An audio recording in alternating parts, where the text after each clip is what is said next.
old guy. I can easily just move here. So what I usually do with my radio show, I usually just... Because what I do is I let the artists talk about their music, because I think it's more fun just letting the artists have... Well, just you got to fire the questions you want answered, so, go Okay. ahead and tell me what you just go ahead and lead the thing. It's your baby. Yep. All right. There it goes. Hello, everyone. I'm interviewing Maury Baker. How are you doing today, man? I'm doing very well, Patrick. That's great to have you here and doing this interview for my radio show. And well, I was just some of the things I wanted to ask is what was it like playing with Jimi Hendrix and Janis Joplin and playing like at Woodstock? I've always been fascinated by Woodstock. Well, I'll tell you first about the Jimi Hendrix thing. The Hendrix thing happened quite by accident, and I was playing with a keyboard player named Zoot Money. Zoot Money was the keyboard player with Eric Burdon and the Animals, and he had a gig in Los Angeles, and I was playing with him, and it was a place called The Experience, and it was on Sunset Boulevard, right in Hollywood, and we were playing there, and it was a pretty good showcase for a lot of major artists. And so while we were playing, during a break, Jimi Hendrix walked in, and he said hello to Zoot and said, Zoot said, "Oh, Jimmy, how are you? Yeah." He said, "Haven't seen you in a long time. Did you bring your guitar?" And he said, "Well, no, because he was playing at the Whiskey, actually." So the next day he came back again, and he brought his guitar. And he got up on stage, he was invited up on stage, of course, and we played about 3 or 4 tunes together. And afterwards I went over and shook his hand and said it was a real pleasure, and he shook my hand and he said it was a real pleasure. He was one of the sweetest guys I ever knew. Very humble, modest, no exaggerated ego or anything like that. He was just a sweet, wonderful guy, and it was fun when we played a lot of groove tunes. He was playing opposite Junior Walker in the All Stars at the Whiskey, so he was in that mode. So we played kind of R&B kind of stuff and funk and that kind of thing. So it was fun. We had just the stuff that he'd done, like the music I've heard of his, is just blows my mind. All that stuff that he was doing with the guitar and all that crazy stuff is like one of my favorite guitar players of all time. Yeah. Just the way he played. And so many others. I mean, he was just a wonderful all-around player. By the time he passed away, he was starting to get into all kinds of music. He was listening to Wagner. He was listening to jazz a lot. He was listening to all kinds of music. Had he been alive now, he would be into way more than what he was doing then. He would be listening to a lot of experimental music and a lot of jazz, And although he was primarily a blues and R&B kind of player, he played with a lot of major artists, before he went out on his own. And he did that, of course, when he went to England. So that's pretty much his story. As far as Janis is concerned, I don't even know where to begin. I mean, she was an exciting person just as a person. And when I first met her, I did the audition, and she wasn't even at the audition. And then she came to the rehearsal and heard me, and she liked it, and then we got pretty friendly, and we became good friends. And that Porsche that she drove with all the colors all over it, the one that's in the museum. I got to drive her in her car from Los Angeles to San Francisco, with one stop in between, I think, at a bar. And when we walked into the bar, the bartender, there was nobody in the bar. It was during the day. It was about halfway up from L.A. to San Francisco, and the bartender it looked like he thought he'd seen a ghost. I mean, here she's coming in, and he's, oh my God, look who's here, And he had a bottle of Southern Comfort, and he came over to the table. We were the only people there except for him. And he came over to the table, and he asked her, could you please sign this bottle of Southern Comfort? Gave her a pen, and she signed the bottle of Southern Comfrey. So I don't know if he's still around anymore. I know, right? If the bottle's around anymore, If the whether bottle we sold exists. it for like thousands of dollars or whatever. It's Who like knows? it'd be worth you some know? money now. It probably worth almost as much as the Porsche, which was sold for like over $1 million or something. So, but and of course, Woodstock was a very interesting thing because we flew in over helicopter. We were in a big Sikorsky helicopter, and she and I were standing at the window and we're looking down at 460,000 people. And, wow, and that's she a said, lot. "Oh my God!" She says, "I can't relate to this. Look at this. How am I gonna? What's this? This is amazing." So I said, "You're not gonna have a problem." She didn't have a problem. She still poured it out. Once she gets that mic in her hand and she's singing, nothing else matters, and that's the way it should be. With every artist. So when I heard her say that, I knew right away. Well, she's just saying that because by the time she gets up on stage, which was at about 2 or 2:30 in the morning, we went on late. But I don't think anything ran to schedule back then. At that. But it was exciting. It was. You could hear the crowd. I couldn't see them by the time we had seen them during the day, so we saw how many there were there. So at night you can only see the first, 50 rows or 100 rows maybe, but then you really don't see anything else in the background. I mean, when you're talking about the size of a small country, wow, it's still the largest concert ever held as far as people in one place to hear a concert. I don't know of another one that was larger than 460,000 people. That one time, me and my friend were talking about music, like what happened to the great country, what happened to all the great rock and roll from that era. We were just sitting there, and he's like, "Oh, I'm wondering what Woodstock is like," kind of thing, and he was all curious about it. And I said, "I think it's pretty cool that was a thing back then." There was this big teepee back in the back near the backstage. And people were in there, eating and drinking, and there were people walking around with their fancy dogs. I remember seeing somebody with a couple of Afghan dogs walking by, and I'm thinking, here are the people out in the front that look like refugees. They can't get to a bathroom, and there's mud all over the place, and it just was. It was such a strange balance of things, because the whole hippie thing, but here we are, the performers in the back, and we're eating and we're drinking and we're schmoozing with people and stuff, and so but there was a lot of exciting people there, and I got to hear I was right there behind the stage listening to Sly and the Family Stone, and it was exciting. Santana, and so it was quite an experience. I like all that. And there were several of these outdoor concerts I did with her. I did the Atlanta Pop Festival, which was a major one, a real big one. There was, I think, a Dallas Pop Festival. There was the New Jersey Pop Festival. That was another big one. I think, wasn't there something in Monterey or something? Well, Monterey, that was before. Okay. I wasn't in my. That was her debut. I didn't do that. I didn't know for sure if that was if you were in that one or not, because I have a DVD.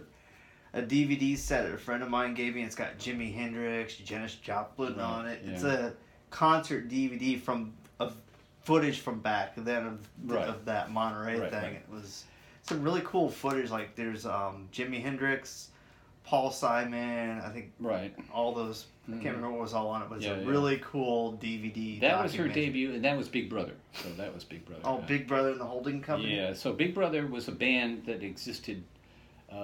Quite a bit before Albert Grossman hooked them up with her. So when they wanted a female singer, that's who he found. He found her. I don't remember where it was that he saw her, but he obviously knew what he saw. And he had handled Dylan, and he'd handled, I think, Hendrix too, if I'm not mistaken. And so he was handling all the major big acts, a lot of major big acts. I'm a huge Bob Dylan fan. Yeah, I got to meet him at the last concert that I did with her in Madison Square Garden. There was a party afterwards, and that's where I got to meet him, sort of talk to him for a little while. He was very, very soft-spoken, very nice. I love his lyrics and stuff that he's written. It's just he was a poet, Just he was amazing. And what's funny about it, a lot of people didn't know that he wrote the All Along the Watchtower. Yeah. And all those well-known songs. Right. It's like, even Hendrix did that, and Hendrix did that really well. I mean, I was blown away, and then come to find out it was a Bob Dylan tune, and I just thought, what? Yeah. No way. And then I went and tried to find the version of Bob Dylan doing it. I was like, wow, I was pretty impressed how Jimi Hendrix pulled that off nicely. Yeah. Oh, he did a great job with that. He just had a really very refined touch. He was soulful and refined, even though he was wild and crazy, and people, remember him setting the guitars on fire and smashing things. But he was way more than that. That was his showbiz part, but he was just very dedicated to the instrument, and he wanted to be a good player, and he wanted to be a good musician before anything else, and that's why he was a modest guy, and he was just after doing a good job of what he did. That's all.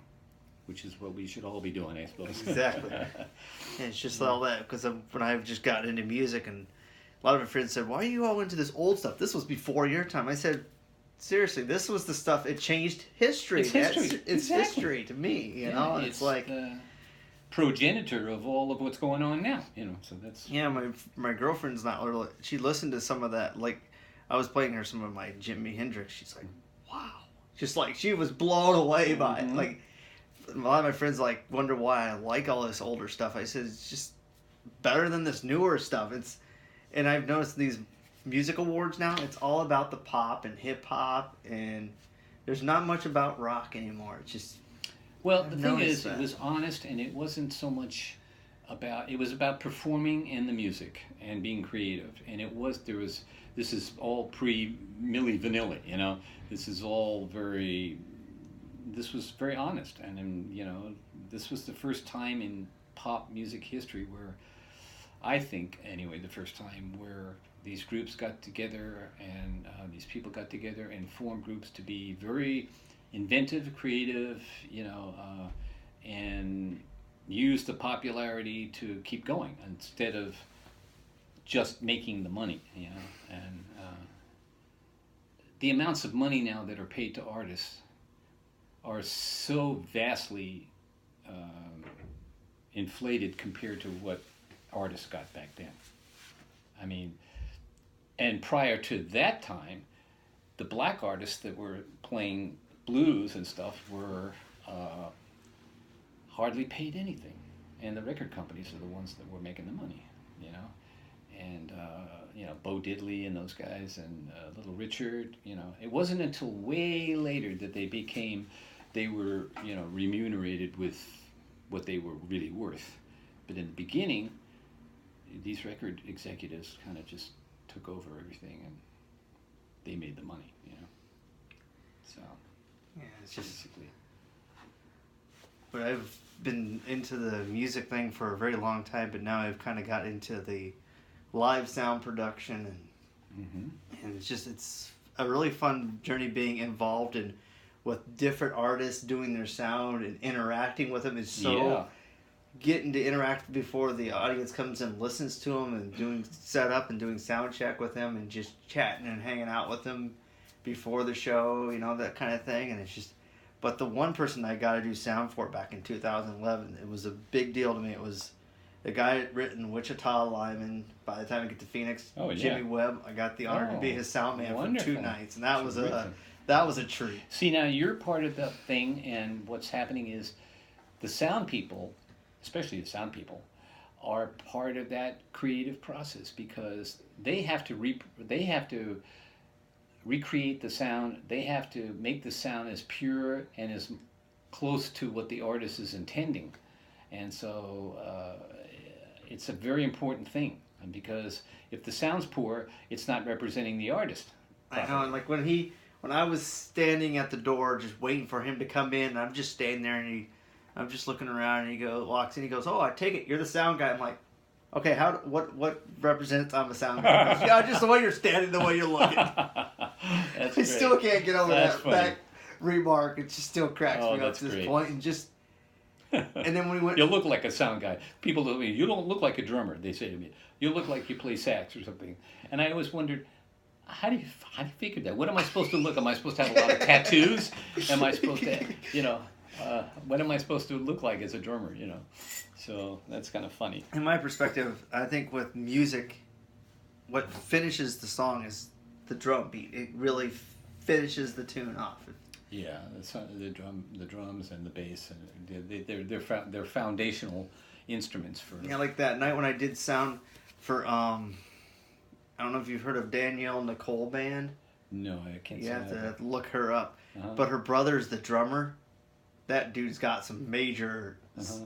They pulled off their rendition of a Led Zeppelin tune, that major drum solo. Oh, cool. He duplicated it just like the original. Cool. I'm just standing there going, no way.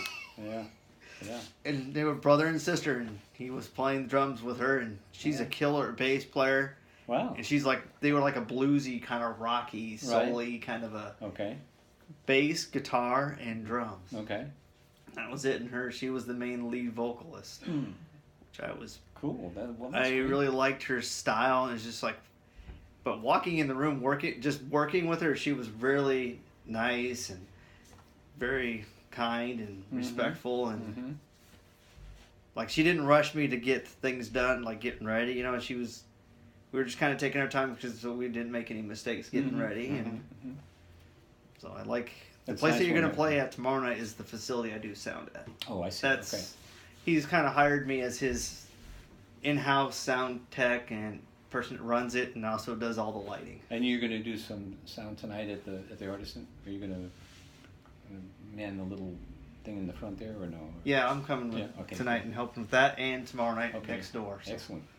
And we were thinking that jam session tomorrow night, this radio station, the internet radio station I do my show for, instead of doing my show here tomorrow night at home, we're going to broadcast the show live instead of me doing my radio show. Oh, cool. I was like, so the guy that's in charge of the station is coming to help man it, so I don't have to worry about it. So he'll take care of it, but he'll use my computer, my rig. Okay. So I have to pack up my stuff to take tomorrow. Oh, cool. Excellent. I look forward to that. So that's going to be the fun part. That's going to be fun. That's going to be quite a fun thing. The guy that one guy, Craig Erickson, an amazing guitar player. I heard a little bit of him today. Mary Jane played a little bit of him and showed me a video a little bit. And so he's pretty amazing, down to earth, really nice. I've done a lot of projects with him and helped him with a lot of events, and so it's kind of fun being in. I like to see local artists create music, and I love to support local as much as I can. They deserve a lot of credit. You're absolutely right, and I'm so glad to hear that. That's a really good thing. I teach, and I've instructed bands and individual, drum students and stuff like that, and I also do a lot of classical work. I play timpani in an orchestra, and that's what I heard you play in an orchestra. I was like, wow. Yeah. So that's fun to do, and the timpani that I play, the orchestra is all what they call period instruments. They're all instruments that are designed after 18th and 17th century instruments. So. Wow. They're they have a different sound to them than modern day orchestral instruments. They're kind of warmer and not so strident, and stuff. So it's fun. And we do Mozart, and we do Handel and Bach and Lully and all kinds of composers back in the Baroque period, 18th century and 17th century, late 17th century. Wow. So that's kind of fun. I'm all into types. I like listening to all types, and I used to not care for jazz, but the way my other grandpa, my mom's dad, represented jazz music to me, he says, these are the artists that really have changed the aspect of jazz, and showed me how much he appreciated jazz, and really got me really into jazz. And after that was like, now I'm hooked on jazz too. I just used to not really care for it, but now it's like, I really like that jazz. Are your friends looking at you and saying, how come you're into jazz now all of a sudden? I mean, do they expect you to be what they're into, of course? So, no, my best friend, we've been friends for 26 years. We have he has some interesting taste in music, and I have some interesting taste in music, and you share it. Share it back and forth. That's good. Like when I showed him some of the older stuff, like Jimi Hendrix, Janis Joplin, he's like, wait a minute, this is some really good stuff. Because, you know, he's really picky about music, but he really had appreciation for that. That's good. That's awesome. I like sharing music, but I like Dean Martin. I've got total 10 records of Dean Martin in there. Interesting story. Speaking of Dean Martin, my dad was a comedy writer in Hollywood, a major one too. He did the Flip Wilson show. He did a lot of TV shows. He wrote movies. His mother, my grandmother, was a vaudeville singer, a very famous vaudeville singer, like Sophie Tucker, that kind of a singer. Wow. And actually, he started me playing drums, because when I was a kid, I broke my left wrist, and after I had the cast taken off, I had to get my wrist strong again, and he had a drum set, and he said, why don't you go start playing drums, you know? So I started playing drums, and next thing you know, I'm like, hey, I really like this. You're hooked. Next thing you know, I had a union card from the New York Union, you know, a musicians union. I was like a professional. Next thing I know, I'm, you know, and he said, I didn't know you were going to take it that far. I said, well, you know, this is your fault. He was a pretty good drummer, too. I mean, he didn't do it professionally, but he was pretty good. But anyway, Dean Martin, he wrote a lot of the early Martin and Lewis movies, you know, Scared Stiff and Sailor Beware. He wrote those movies, so he was obviously knew Martin and Lewis real well. And one day I remember meeting, I met both of them. I got a nice picture at home with me with Jerry Lewis, and then I had one that I met Dean Martin, and Dean Martin was actually funnier than Jerry Lewis. Figures. And yeah, it was fun. So anyway, that's I always liked Dean Martin's voice. He had that really interesting voice thing going. It's just like I could just listen to him a lot. There's just something about his voice. It's just something I never get sick of. Right. You know, it's like when you find that person type that you really like, and you like. Very smooth, and very relaxed, and very sure of himself. You know. You know, it's just like all those artists back from that day was just like their style. It's just like, because what I've noticed now, this newer music now is all this auto tune. I hate that with a passion. Yeah. It's like if you're not good, don't perform. If you can't sing, like just like back in the day, they didn't have all that. You know, that's my opinion. Yeah. No, I like to hear the original. It's a very legitimate opinion, and it's one that most young people should kind of adopt, because, you know, that's what keeps the arts alive, when you actually learn your craft and you learn your skill and you know how to do it, and, and you have something to say, you know? Yeah, it's like that incident with Garth Brooks. Did you hear about that incident? No. Where he was at the awards, and instead of him actually singing, he was lip singing. Oh my goodness. That kind of disappointed me. I was a huge Garth Brooks fan since I was like in elementary school. I've always been a fan of his, and then when he did that, it's kind of like I'm not as fond of him as I used to be. They want to be perfect, because the reason they're going to be perfect is then they're guaranteed that they're perfect, and they're going to get paid a lot of money for being perfect, but perfect in a doctored, you know, sort of. You know. Yeah, they eventually caught him doing the lip singing, because I guess it wasn't right on. Because you could watch I saw the video of him doing it. He was one off. Yeah, it looked like a samurai movie. You know, the guy goes, "Hi," you know, that kind of thing. So that's what it looked like. I'm like, you just screwed yourself over, man. Yeah. It's just like that's kind of too bad when they result to it, especially if they're really good. I mean, because he's a good performer. He's a good songwriter. I loved his stuff. An amazing artist, but it's just like I don't like. They don't want to be imperfect, especially on a show like that, where the show is all industry, major bigwigs, big high dollar stuff, and so they don't want to be imperfect. They don't want any mistakes and any chance of any mistakes or anything like that. So they make sure it's going to be. But then, you know, if the audience is hip, you know, and looking at that, and they see what's going on, they've just cut off their nose to spite their face, kind of thing, you know. I know, it's just like that kind of thing. You know, I've always been more into the older stuff, because that's when they didn't have all that auto-tune garbage. I'm not a fond of that. I'd rather if you come into the studio, just be yourself. Hopefully you're good at it. Yeah, you know, don't. That's exactly right. You're right. That's what my friend Kaylee says. The same thing. She says, this country music now is not what it used to be. Right. You know, certain things, it's like, I've been more into the older stuff. Well, here's the other thing. With performers back in the time that we were talking about, the original, pop, rock music stuff back in the mid-late 60s and 70s, they didn't have all this technology. That's the first thing. So they had to be good at something. And if you weren't good, it's going to be very apparent that you're not good. It's obvious. It's going to show. It's going to show. You can't fix it in the mix, so to speak. Mm-hmm. And that's why they were very honest back then. It was a very honest kind of performing ethic.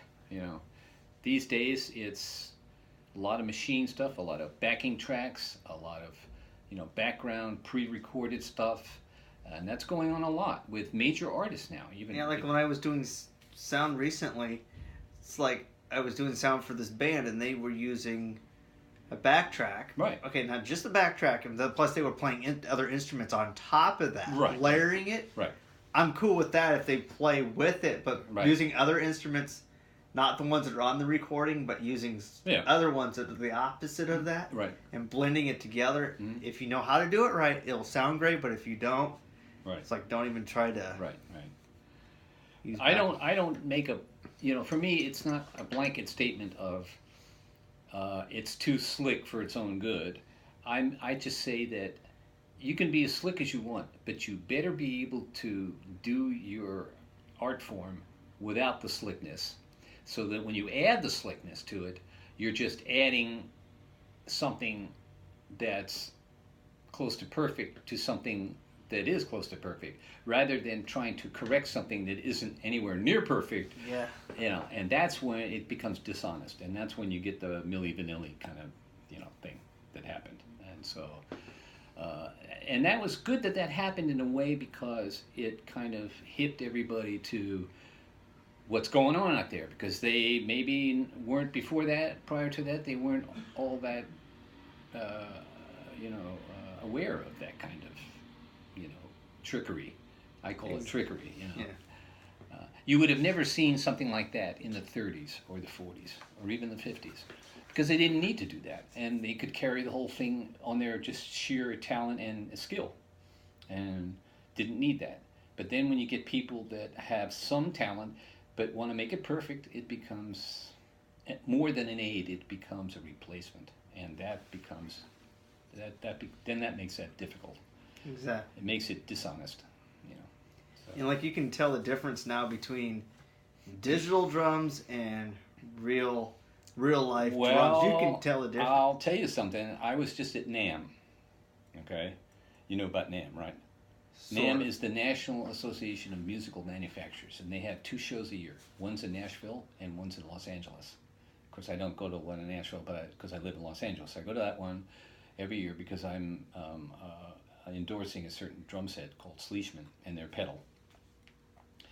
Anyway, you go there and there's every gadget you can imagine, every aid for different kinds of instruments and players and recording techniques and recording equipment, and it's like 4 or 5 halls, huge halls of equipment, one booth after another. It's like a gigantic bazaar, Whoa. And it's a place that you should go to sometime if you can get somebody to get you in, because it's not open to the public.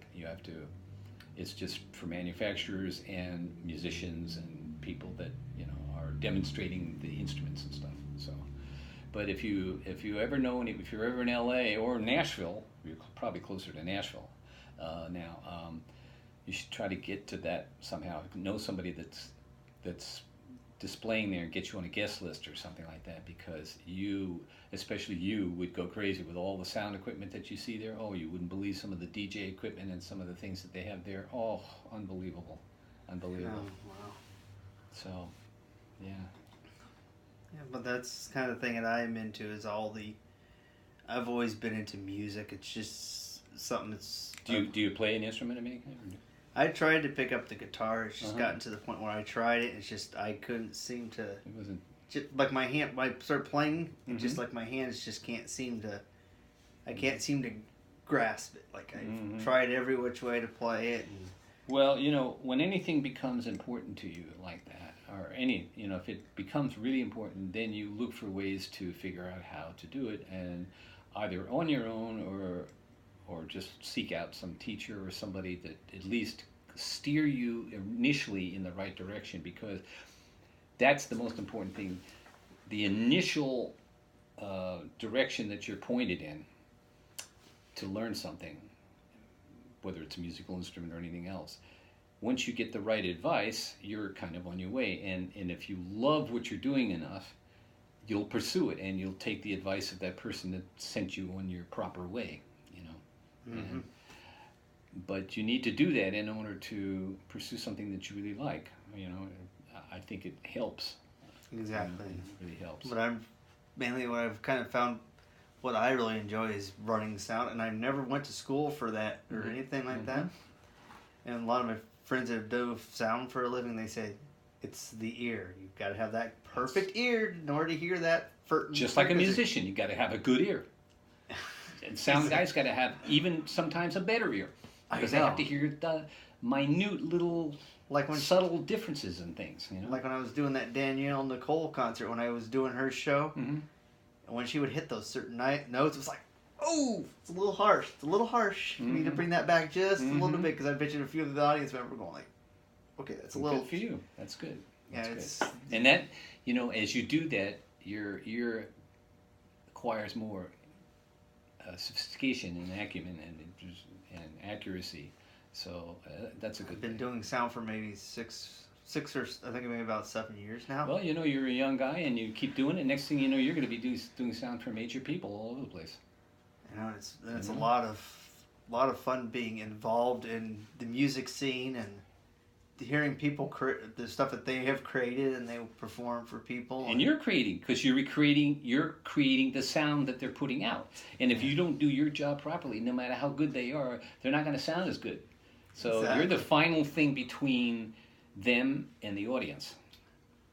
And when I was in music school in New York, I had teachers. A theory teacher once said to the class, he said, music is 3 parts: the composer, the player, and the audience. And you really can't have any one of those missing. You have to have all 3 of those elements. You have to have somebody who writes it, somebody who plays it, and somebody who listens to it. Because the listening is what takes the whole thing together and the final product and assimilates that into their brain and their ears and their heart or whatever, And that's why those 3 elements are necessary. And so you're in between that. You're the composer.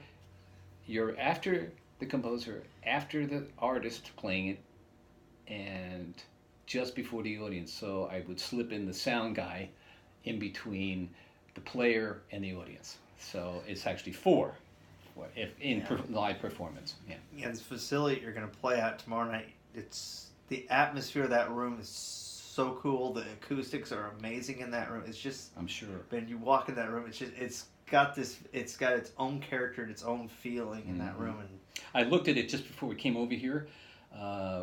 We met the couple that run the place, and because it's right next door, so we walked right next door, Jim and I, and we looked through it, and it was a beautiful place. I love it. I love both places, the Artisan thing and this. It's just a great place. I know. And you got a nice setup back there. Yeah, that's the system. That's the system that I run back there. That's a pretty big, complex system. That's an old soundboard from the 90s. Is it really? It's an old Alan Heath board, and that was the actual very first board I ran. It was at Alan Heath.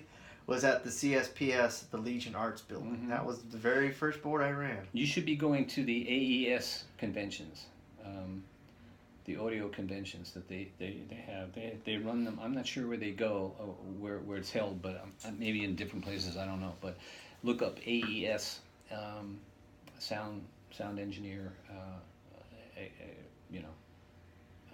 expositions, and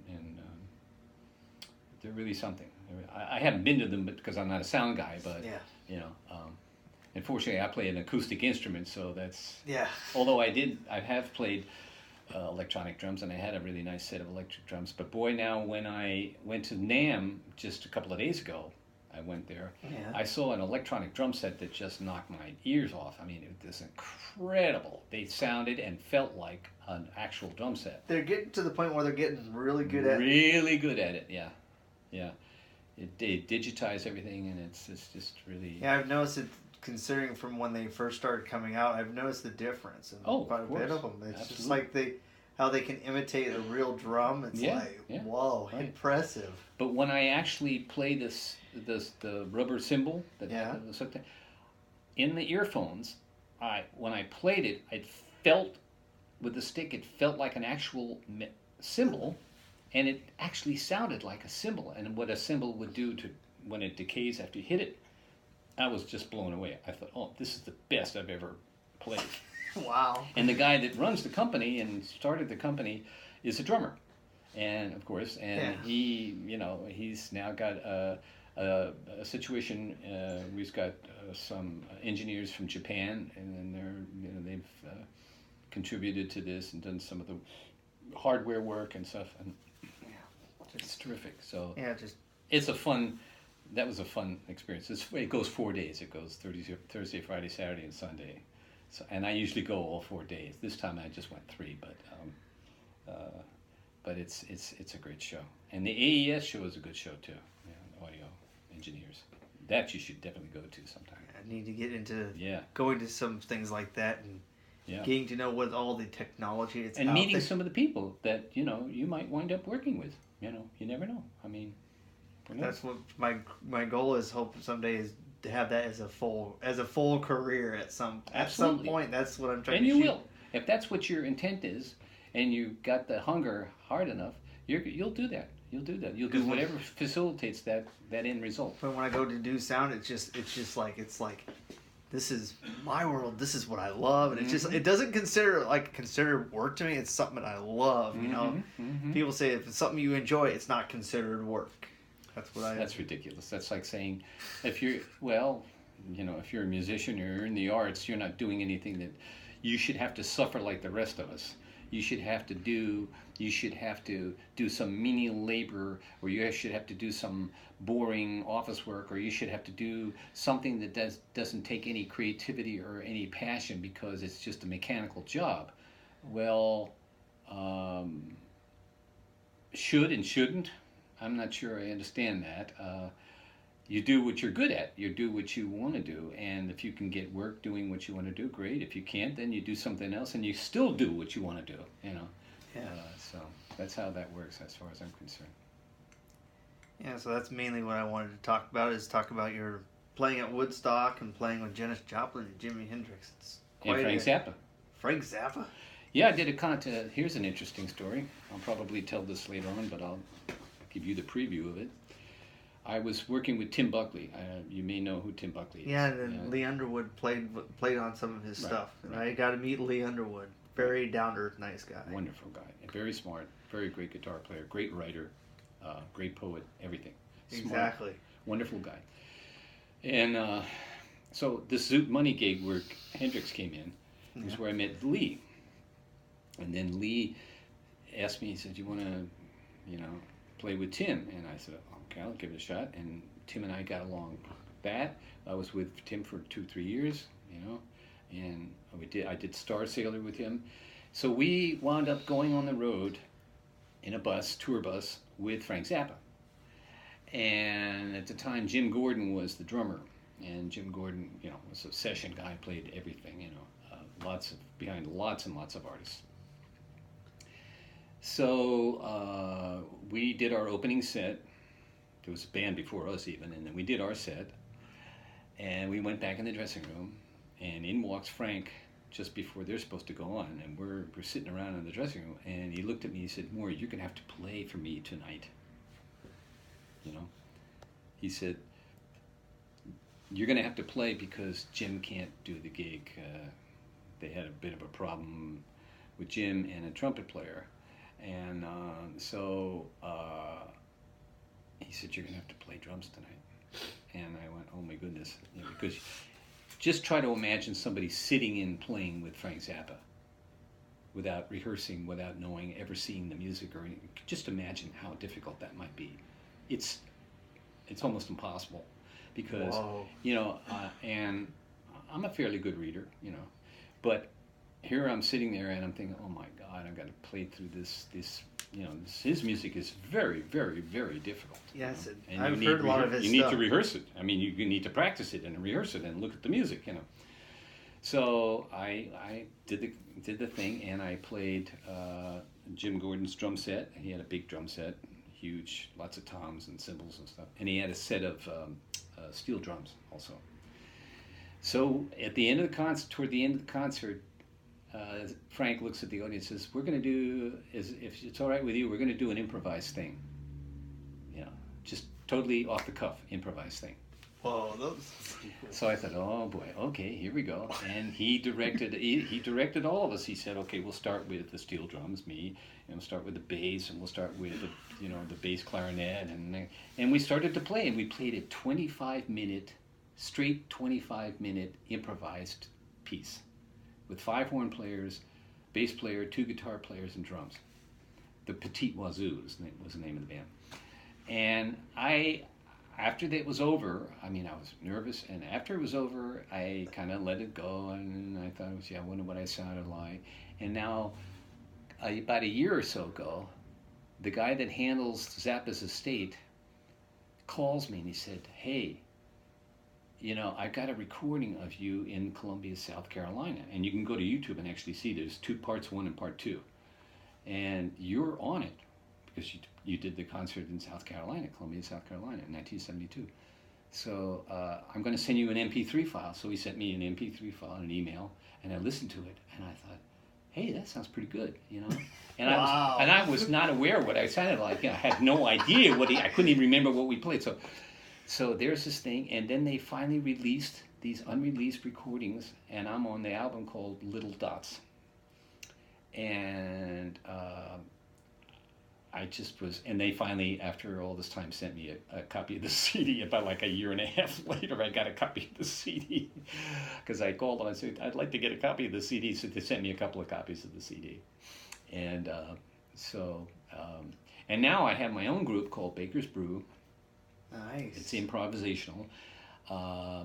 It's on Bandcamp, and the album's called, it's the group's Baker's Brew, and the album's called New Colors, and it's completely improvised music. There is no written music. There are no we didn't rehearse anything. We just played and mixed it, and we did a really good mixing job at the bass player's place, and he has a studio, and we just released it, and it's very interesting music. It's some of that stuff is just improvising kind of stuff. There's some pretty interesting stuff I've heard out there. It's like, wow, just like they just kind of do it just make it up as they go. And some of that stuff is pretty impressive stuff you never heard before. It's like, and what we do is you have to really listen to each other and kind of figure out, somebody leads something and establishes something, and then we start to develop that idea, and we trade it between the 4 of us, and we just massage it and work it, and then we've got a piece, and we sort of know where to end it together. It just naturally ends, and that's it. So I'm very excited about this, because I've always wanted to have my own group, and finally at this stage in my life, and I'm 75 now, so at this stage in my life, I'm thrilled to be in my own group again. I had a group called Ars Nova. Man. Seriously. No, thank you. I had a group when I came out of music school called Ars Nova, and we recorded on Elektra Records, and we opened for the Doors at the Fillmore East in New York, and that was kind of fun. It's been a long journey, and it's not over yet. I always say, if I can't carry my equipment, then it's over. If I can't lift up the stick anymore, then it's over, But it's really cool hearing it from your aspect of being in it and being involved in it. It's just hearing it from somebody that's experienced it. Mm-hmm. It's got more meaning and more. For me, it's always been a question of just get better and better and better at what you do. There's a statement that Pablo Casals, the great cellist, said in his 90s. he was quoted as saying, I'm going to paraphrase, but anyway, he was quoted as saying, I think I'm finally starting to get better.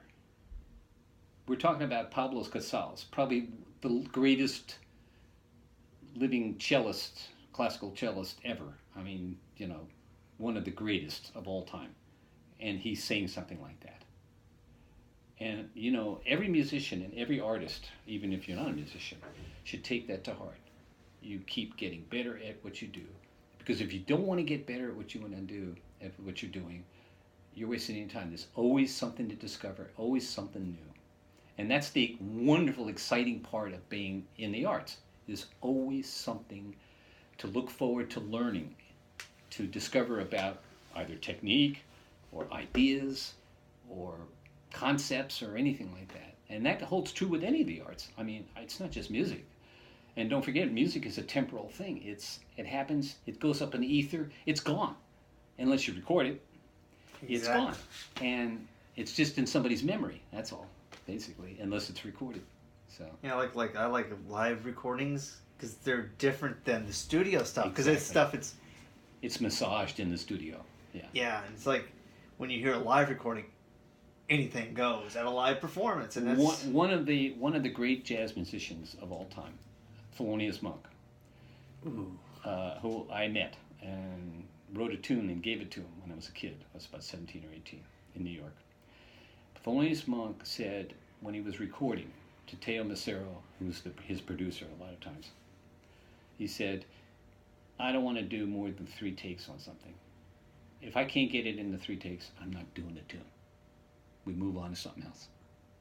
If it's not to my liking and to listening to after the 3rd take, I'm not going to bother with it again. Now, some might consider that a little severe, and some might say, I kind of, in a way, agree with that. If you can't get the gist of something within the first 3 takes of playing the tune all the way through, then there's something inherently wrong with the tune that you're trying to do, or it's not meant for you guys to do, or it's just, some people would argue that. They'd say, well, sometimes you got to go more than 3 times, and then it falls together again. So it's a matter of opinion, I suppose, but I can understand his point of view, because he was that kind of guy. He'd be warming up, playing in the studio, and then at the end of playing, he'd finish the tune, and he'd look in the studio and say to the sound engineer, did you get that? And he goes, well, I was just setting the levels. I didn't record anything. Oh, why not? Well, I was just setting the levels. We were going to go for a take. Well, I was playing the tune, I mean, that's how he thinks. So there are a lot of artists who are like that. They're spontaneous. They want you to get it on the first try. That's the most important thing, that initial creative juice, that spark that goes out, and you want to capture that. And that's what you're saying. You're not saying something that you're going to work on and try to make it perfect and make it. Back in the time when musicians didn't have all this technology, there were imperfections, and those imperfections added to the overall effect and ethos of the music, because it wasn't perfect. Because the arts aren't necessarily perfect. They're an expression of how we feel and our creativity, and sometimes they come out in kind of a rough form. Janis, for instance, was her own worst critic. She would complain about herself. She would say, "Hey, that sucked," or I didn't sound good. I sound like shit," and all that kind of stuff, And she was a perfectionist in that sense. But on the other hand, she was so raw when she sang that perfection thing kind of fell by the wayside until later on, when she's kind of after the fact would reflect on what she sounded like and what she thought she sounded like. So that's kind of an interesting. When I hear her talk about stuff like that, I empathized with her. I understood why she said that, because every individual artist knows when they're really good at something or when they're not good at something. They know what they need to do to make it better. They know hopefully they know what they're going for. They know what the end result should be as far as what they're concerned. But they don't always know how to get there, or they don't get there right away, or they have to find another circuitous way to get there, but they have to figure it out, and that's any artist does that. No matter, and in music, no matter what the field is, you have to do that. Even if you're playing classical music, which is all written, you're sitting there reading a part, you still have to interpret it. You still have to play it, not only as the composer or the conductor wants, you have to play it how you feel it, and then you allow the conductor, if there's a conductor, shape it the way he wants to. So, yeah, that's my general, basic, bottom line assessment of how I think most artists conceive and formulate their and finally present their. Like, for instance, if you go in front of an audience and you don't want to practice and rehearse in front of the audience. However, even with that being said, most of the jazz players back in the 30s, 40s, and 50s, when they played a session, they weren't going for this kind of perfection that you hear nowadays, where everything is really controlled right down to